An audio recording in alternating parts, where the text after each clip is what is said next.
is on the Woodlands golf course just outside Bristol. The noise you can hear probably in the background is the M4, which I can only imagine is stupid busy because it's a Saturday. I'm hoping that the Carp are used to it because it's really bloody noisy. Anyhow, I've come up here 3-4 times in the past just for a look around, and this swim that I'm in at the moment is actually the one that I wanted to get into. When I arrived at about 7 o'clock this morning, it's now about 4:30, the swim was actually taken by a guy who's moved over to the other lake.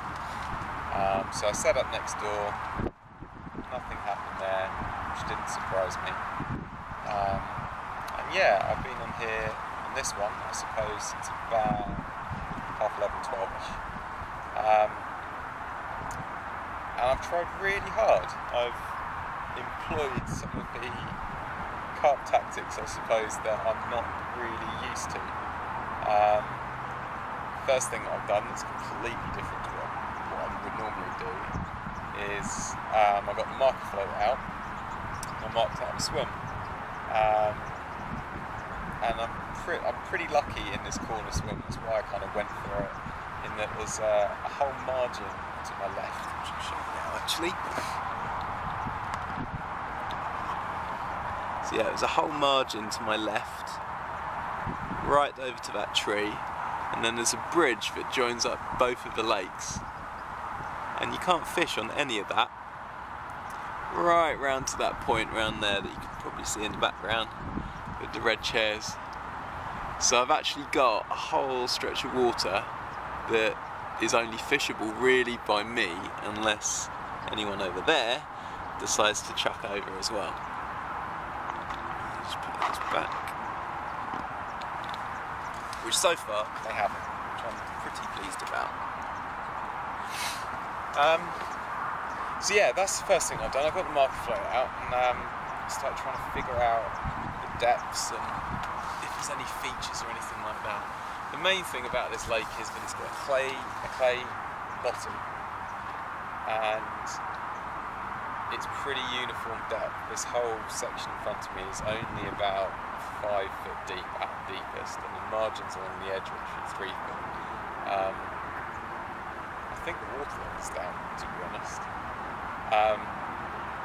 But I found a stretch that's in front of me, right near the bridge, and according to the bailiff, there's actually a set of 3 tunnels, I think it is, that go through and join the other lake up. Now I thought there was only tunnels in the far corner, because when I came up here this time last year, the water level was so low that you could actually see the tunnels poking out of the water.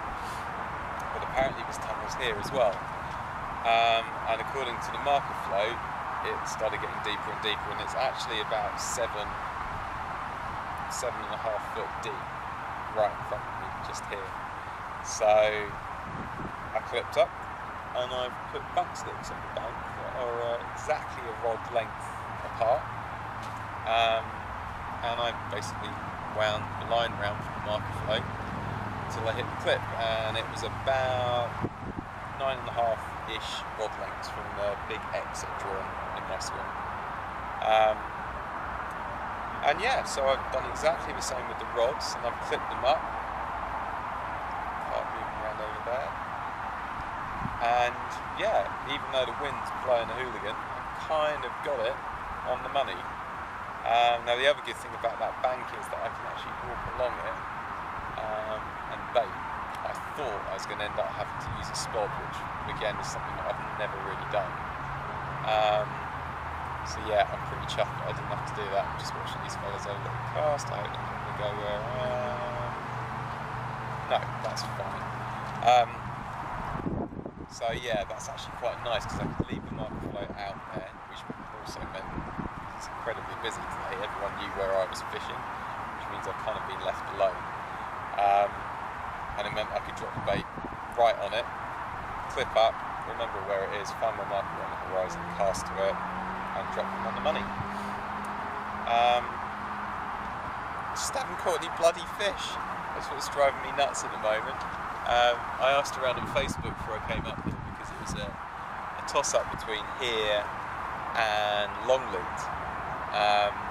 And I just thought, I don't know what the weather's going to be like. Do I really want to lose, you know, good hour and a half at least in either direction? I also don't really know a great deal about it. What I'm hoping is, fingers crossed, we'll take the kids down there to go around the actual safari park and go and have a shifty at the lakes as well, find out what the go is. Because for all intents and purposes it sounds great, but I just thought, you know what, I've put the effort in, I've come up here, have a look around, I kind of know what I'm getting myself into, so sod it, let's give it a go. Yeah, just no fish. So it's now probably approaching 5ish. I've had the rods out in that spot for half an hour or so, and I'm probably going to leave them there for the next couple of hours, to be honest. It starts getting dark about 8:30 now. There's no one actually in the corner to the right of me as well. The bailiff did say if no one drops in there for the rest of the day, it's definitely worth a go, because the fish will show up in there if it's quiet, because there's a huge amount of angling pressure on here. When I arrived this morning, virtually every swim was taken. Yeah, which is a bit of a shame, but it's new water, so you've got to figure it out, which is fine.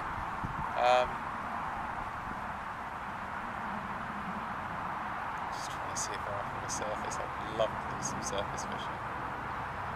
Anyhow, I'm going to sign this one off for the moment. I'll leave the camera out, you never know, I might get a take in a while, have a fish to show you.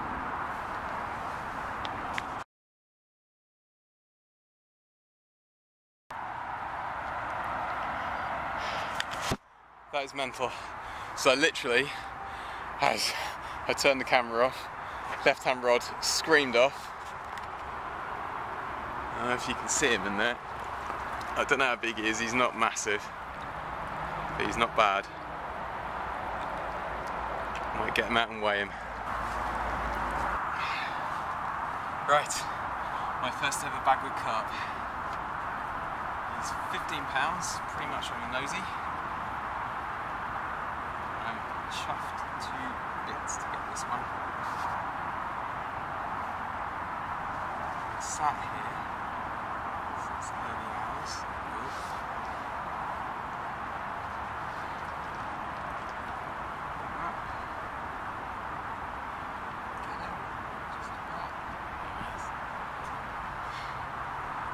£15 coming from Bagwood Lake. Chuffed to bits. A few pickies and slip them back.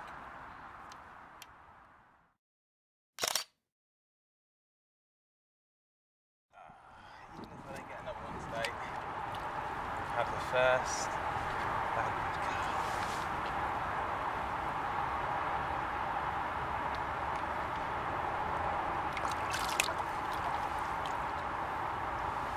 Goes. Awesome. Let's get another. So I thought I'd just quickly show you the rig that caught that fish. So I'm using a bit of, what is that? I think it's 10-pound coated braid. The last bit stripped off. And then I've got a piece of plastic corn tipping off a boilie on a little blowback rig. Bit of shrink tube on the hair and a long shank on the bend, and a long shank hook, which I've had a lot of success with before. So, and that's a cell boilie. I've got code reds and cells today. I haven't had a twitch on the code reds, so I'm going to put this one out again, see if I get another take, and if I do, then they'll both go over to cells. So yeah, fingers crossed, bit more bait out, get this one clipped up and have another go.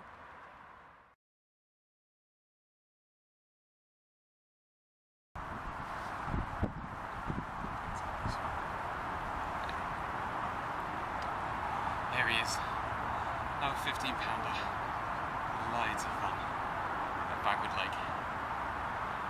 Brill, brill, brill.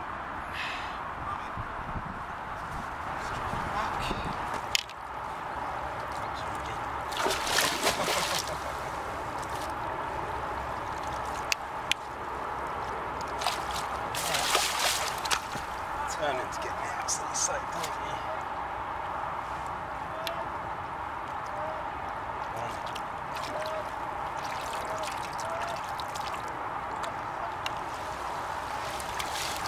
So I've been warned about the mussels in here, and have a look at that.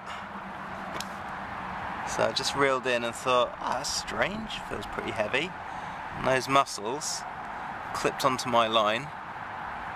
And it wasn't until I actually got it about halfway back in, I thought, hang on a minute, I have to watch that. Oh well, bit of an extra challenge.